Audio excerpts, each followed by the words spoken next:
the breaking news that is just happening is that the Ravens essentially did admit they have backed out of the deal for whatever reason. They did not state why. They just backed out of the deal. Like, sorry, we just had a change of heart that we don't want to give up 2 picks. It's not. It's obviously buyer's remorse. It's obviously.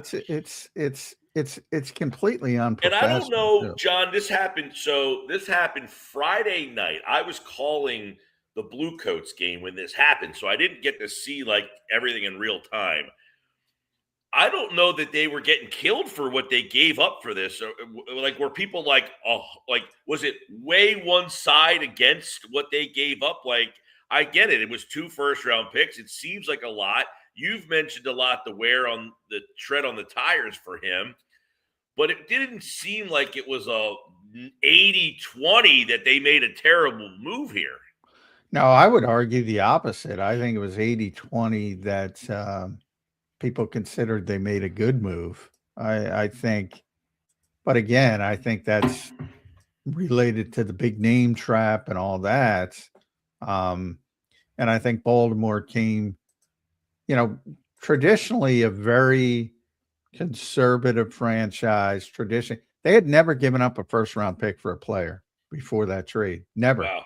Now they haven't been around for a long time, but as opposed to some other teams, but they had never given up a first-round pick, never mind 2, for a player in their entire history.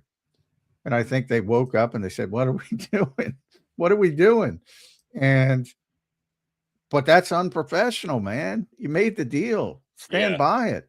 Yeah. Well, I was in Egypt, and on the wall in a sports bar was a picture of Frank Gore wearing an Eagles uniform. No, he had a 49ers uniform on. And I said, how does they have a picture of Frank Gore? What a random photo. But we have seen things like this happen where guys back out of deals. But I don't know that we've seen a trade of this magnitude happen where they back out of the deal, where you're giving up 2 first-round picks. Now, you mentioned if they sign Hendrickson, it's going to turn into chaos. But they obviously want an edge rusher. They got to do. They back out of this deal. They got to turn it because they're in the same position that the Eagles are with Phillips. You lose Phillips, you need an edge rusher. There's nothing left out there. So Baltimore going for Hendrickson is the only move at this point, right? Yeah, I mean, to get that type of level of player, yeah. At some point, I think the league has got to step in if it's that obvious, though. And I don't know what that looks like. Let me ask you this. Did they do anything outside the rules, or is this just bad faith? Just bad faith. Okay. But it's something that you also don't want to be copied in the future.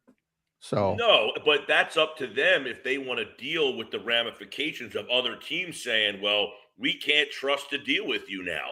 That's on them. But they didn't do anything outside, obviously, of the rules. Otherwise, they wouldn't have been able to do this, or they would be penalized. Yeah, will be that teams don't want to deal with them. When we do, when we do write these stories, we point, nothing is official till Wednesday at 4:00 because it's not official. And then you have to write the story on Wednesday, and then people say, this is old news. Yeah.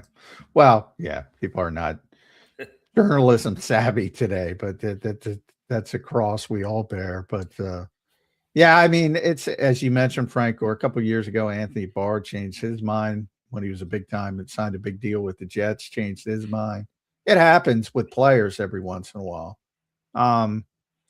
But rarely does it happen with teams, and certainly not in this high profile environment where you're such a high profile trade with a star player with significant assets.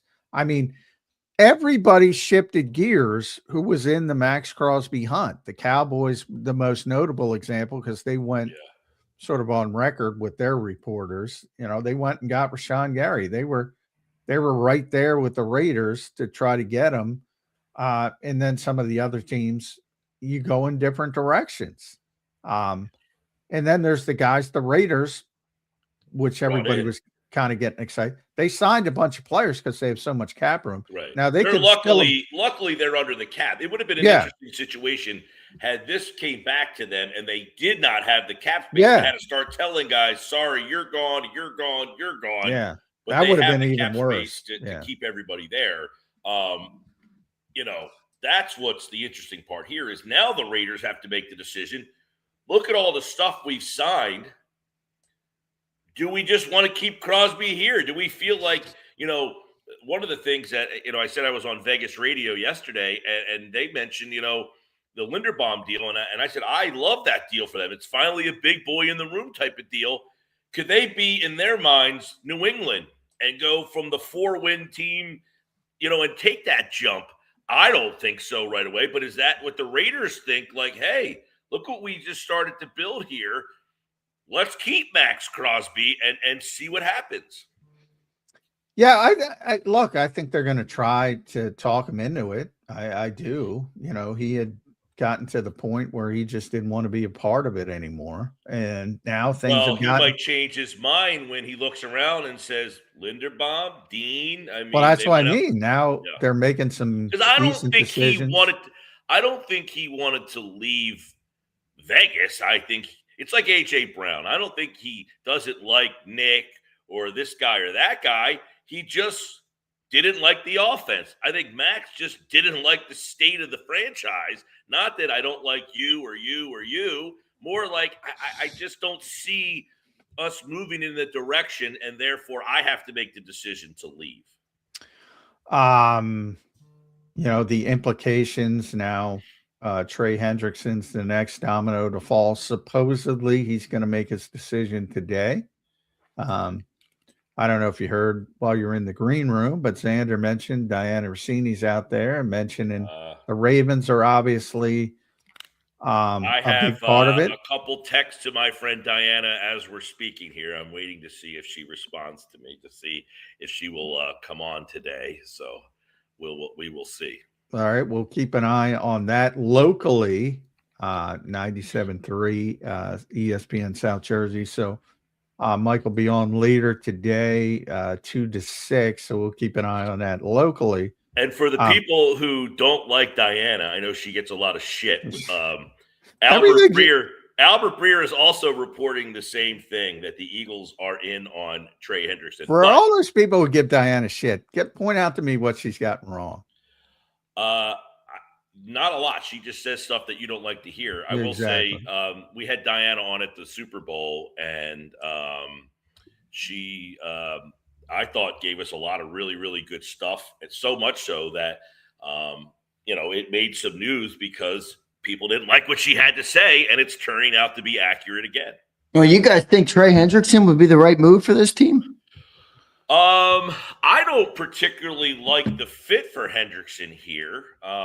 I like Trey Hendrickson, but I'm not at the price and the age. Like, you're starting to go down the Joey Bosa route for me, where you flash for